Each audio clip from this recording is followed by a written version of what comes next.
அஸ்மத் குருப்யோ நமக.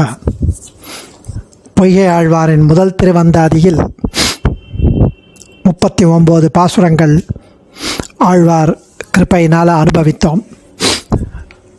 இன்றைக்கி 41 அனுபவிக்கலாம்.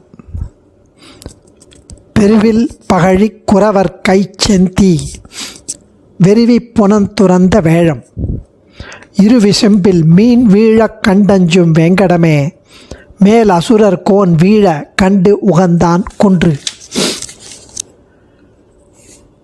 அதாவது பெருவில் பகழி குறவர் கை செந்தி வெறிவி புனந்துறந்த வேழம் இருவிசெம்பில் மீன் வீழ கண்டு அஞ்சும் வெங்கடமே மேல் அசுரர் கோன் வீழ கண்டு உகந்தான் குன்று. அத்தகழினா அம்பு, வெறுவின அஞ்சி. அதாவது பெருமான் இங்கு உறைவது, திருவேங்கடத்தில் உறைவது தன்னை அண்டினவர்களுடைய விரோதிகளை போக்குவதற்காக என்று தெரிவிக்கிறார் இந்த பாசுரத்தில்.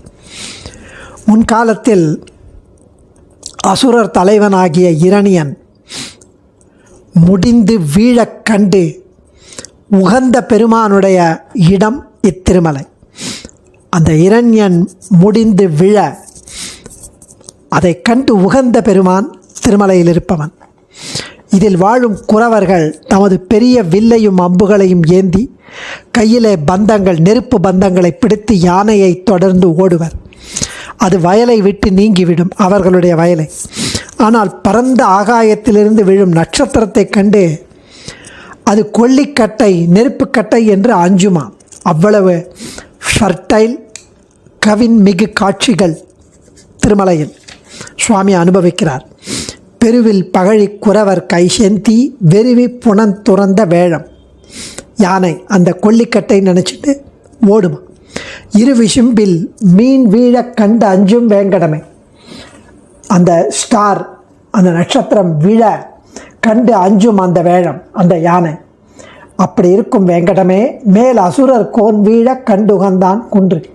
அசுரர் கோன் இரண்யகசிப்பு வீழ, அவன் அழிந்து விழ கண்டு உகந்தான் நரசிம்மன் இருக்கும் இடம் இந்த திருமலை ஸ்ரீனிவாசன், இந்த திருமலையில் என்று தெரிவிக்கிறார். 41வது பாசுரம். குன்றனைய குற்றம் செய்யினும் குணம் கொள்ளும் இன்று முதலாக என்னெஞ்சே என்றும் புறனுரையே ஆயினும் பொன்னாழி கையான் திறனுரையே சிந்தித்து இரு. நம்ம எவ்வளவு பெரிய குற்றம் செய்தாலும் அவனிடம் அன்பு கொண்டால், பக்தி கொண்டால், நாம் செய்யும் நலனையே மனத்தில் கொள்வான். அதாவது என் மனமே இன்று தொடங்கி எப்பொழுதும் சும்மா வெளியுக்கு சொல்லும் வார்த்தையாக இருந்தாலும் அழகிய சக்கரத்தை கையில் கொண்ட எம்பெருமான் விஷயமான பேச்சையே நினைத்து நினைத்து அப்படி செய்தால், மலையைப் போல பெருத்த குற்றங்கள் செய்தாலும் அவைகளை காணாமல் எம்பெருமான் குணங்களையே திருவுள்ளம் பற்றுவான், நம்முடைய குணங்களையே திருமுளம் பெற்றுவான் என்று இப்பாடலின் பொருள். ரொம்ப அழகான பாசுரம். குன்றனைய குற்றம் செய்யணும், மலை போல குற்றம் செய்யணும், குணம் கொள்ளும்.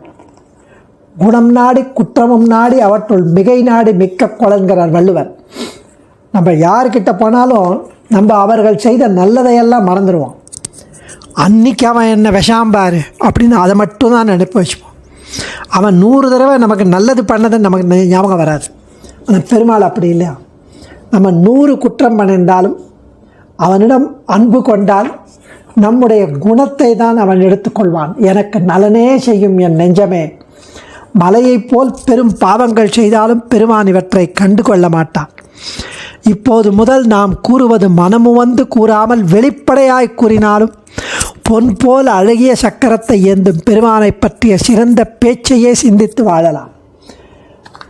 ப்ரிட்டென்ஷன், அதாவது சும்மா வெளி வார்த்தைக்கு பெருமாளே நம்ம பக்தி இல்லாமல் சொன்னாலும் அவன் அதை ஏற்றுக்கொண்டு, நம்மாழ்வார் சொன்ன மாதிரி கையார் சக்கரத்தின் கருமாணிக்கமே என்று பொய்யே புறமே சொன்னேன், அவன் என்னை நம்பிட்டான், என்கிட்ட அருள் புரிகிறான் என்று நம்மாழ்வார் தெரிவித்தபடி இங்கு நெஞ்சே, அதனால் நீ மனமு வந்து கூறாமல் வெளிப்படையாயினும் பொன் போல் அழகிய சக்கரத்தை எந்த பெருமானை பற்றியே சிறந்த பேச்சையே சிந்தித்து வாழ்வாயாக என்கிறார் சுவாமி. அடியேன் ஆழ்வார் திருவடிகளை சரணம். தன்யோஸ்மே.